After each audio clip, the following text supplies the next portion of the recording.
Assalamu alaikum wa rahmatullahi wa barakatuh. Pour la première année collégiale, les phénomènes géologiques externes, on va commencer par la préparation de la sortie géologique, partie 1.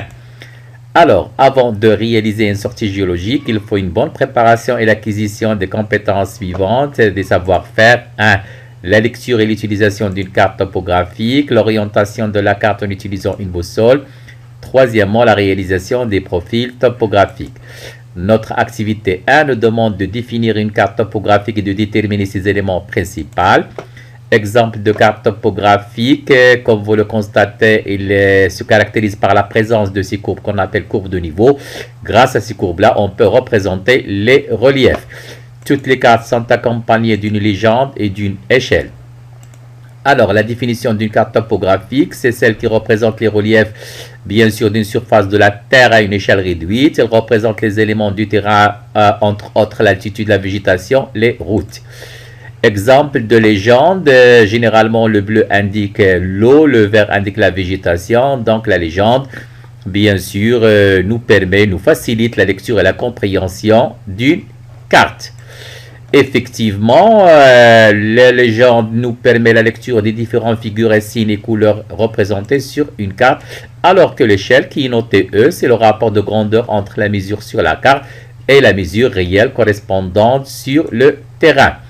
Il existe trois types d'échelles: textuelle, graphico-linéaire et l'échelle numérique. Nous, on va utiliser l'échelle numérique. Exemple, 1 sur 50 000 signifie que 1 cm sur la carte représente 50 000 cm sur la surface réelle. Activité 2 indique dans quelle direction se trouve le point côté 2247 par rapport à la montagne Tawrit Izm. Deuxième partie de l'activité 2, calculer la distance sur le terrain entre les deux points A et B. Notre carte topographique, notez bien sûr que l'échelle est égale à 1 sur 100 000. Le haut de la carte, bien sûr, indique le nord, le bas indique le sud. Notre point côté 2247 mètres, alors que notre, bien sûr, montagne Tawrit Izm. Alors, pour indiquer la direction de notre point côté 2247 mètres par rapport à Tawrit Izm, on constate bien sûr le résultat est le suivant. Le point côté, ou plutôt bien sûr, oui, le point côté 2247 se trouve par rapport à Tawrit Izm vers le sud-sud-est. Alors, nous l'avons déjà dit, donc le point côté 2247 se trouve vers le sud-sud-est par rapport à la montagne Tawrit Izm. Deuxième partie de l'activité de la distance entre A et B, sachant que l'échelle est égale à 1 sur 100 000. Donc, alors que la distance sur la carte entre A et B est de 7 cm et les deux 7 cm que j'ai calculé par ma double décimètre. Donc, bien sûr, la distance réelle, elle est égale à 7, c'est-à-dire la distance sur la carte multipliée par 100 000, bien sûr, elle est égale dans ce cas-là à 700 000 cm que j'ai converti en kilomètres. Le résultat est de 7 km. L'échelle, comme nous l'avons déjà dit, dans ce cas-là, elle est de 1 sur 100 000, c'est-à-dire 1 cm sur la carte représente les 100 000 cm sur le terrain. Je vais convertir les 100 000 de l'exemple ci-dessus en 10 à la puissance 5. Donc, le tableau, comme vous le constatez, si nous avons la distance sur la carte, on nous demande de retrouver la distance réelle. Tout simplement, on doit multiplier par 10 à la puissance 5. Si, bien sûr, nous avons la distance sur réelle, c'est-à-dire sur le terrain, et on nous demande de retrouver la distance sur la carte, on doit diviser par 100 000.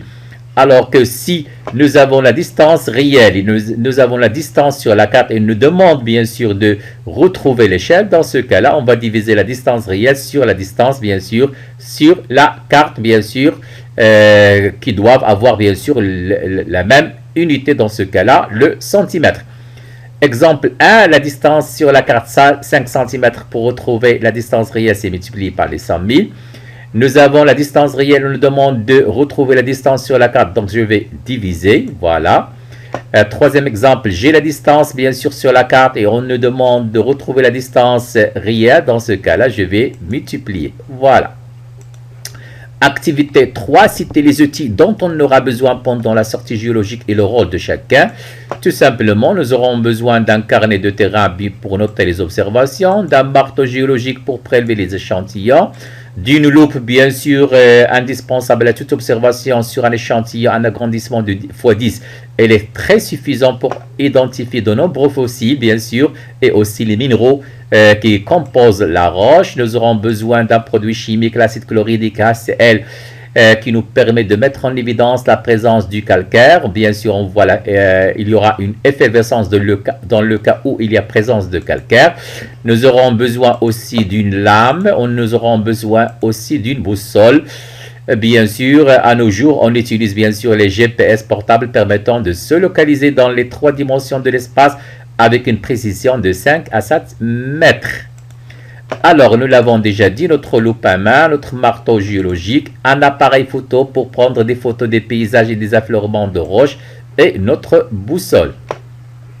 Activité 4, montrer comment sont représentés les reliefs sur la carte, c'est-à-dire comment on passera bien sûr des reliefs à des courbes de niveau. Effectivement, un exemple pour bien comprendre, nous avons un exemple de relief. Je vais diviser ce relief-là, comme vous le constatez, à des altitudes constantes. Dans ce cas-là, l'altitude, bien sûr, dans ce cas-là, est de 20. Je passe 100, 120, 140, 160. Cette altitude entre ces divisions, bien sûr, va représenter ce qu'on appelle l'équidistance, c'est-à-dire l'altitude entre 2 divisions dans ce cas-là. Donc, je continue. Donc, dans ce cas-là, bien sûr, ce relief sera représenté ainsi à un certain ensemble de courbes qu'on appelle courbes de niveau. Chaque courbe est constituée d'un ensemble de points ayant la même altitude. Mon équidistance, dans ce cas-là, elle est égale à 20, 100, 120, 140, 160. Pour bien comprendre, nous avons un certain ensemble de reliefs. Et bien sûr, on se demande comment peut-on représenter ces reliefs-là qui ont des altitudes différentes, comment on va les représenter sur une carte. Effectivement, l'observation, bien sûr, aérienne, voilà, montre qu'on ne peut pas distinguer, bien sûr, l'altitude de ces reliefs-là. C'est pour cela, bien sûr, on va appliquer nos subdivisions, comme je l'ai déjà dit. Et ensuite, bien sûr, dans ce cas-là, je peux effectuer mon observation aérienne et j'obtiendrai cet ensemble de courbes de niveau qui représentent les différents reliefs représentés sur cette partie, sur cette surface de terrain. Donc, effectivement, l'observation de profil, voilà, je vois très bien que j'ai pu représenter ces différentes altitudes, ces différents reliefs, bien sûr, par des courbes de niveau. Comme je l'ai déjà dit, la représentation de relief sur une carte se fait par les courbes de niveau. Quelques exemples. Donc, premier exemple, comme vous le constatez, mon équidistance, elle est égale à 60, 80. Donc, l'équidistance est égale à 20 dans ce cas-là. Le relief représenté par 6 courbes est celui-ci, comme vous le constatez. Voilà, effectivement. Un autre exemple, dans ce cas-là, l'équidistance 50-100, elle est égale à 50, l'équidistance dans ce cas-là. Et le relief représenté, comme vous allez le constater, effectivement, voilà. Au milieu, on retrouve un cours d'eau, effectivement. Un troisième exemple, trois montagnes, comme vous le constatez. Dans ce cas-là, l'équidistance, nous avons 30, 60, 90. L'équidistance est égale à 30. Effectivement, nos 3 montagnes sont représentées de la façon suivante. Un autre exemple, voilà, dans ce cas-là, l'équidistance, nous avons 350, 400, 450, donc l'équidistance est égale à 50. Et la représentation, ces courbes de niveau, elles représentent le relief suivant. Voilà. Dernier exemple, comme vous le constatez, l'équidistance dans ce cas-là, nous avons 700, 800, 900, donc l'équidistance est égale à 100, c'est-à-dire 100 mètres, c'est l'altitude, la différence d'altitude entre 2 courbes de niveau. Et le relief représenté par ces courbes de niveau, elle est le suivant. Voilà. Un petit peu, voilà. Je continue.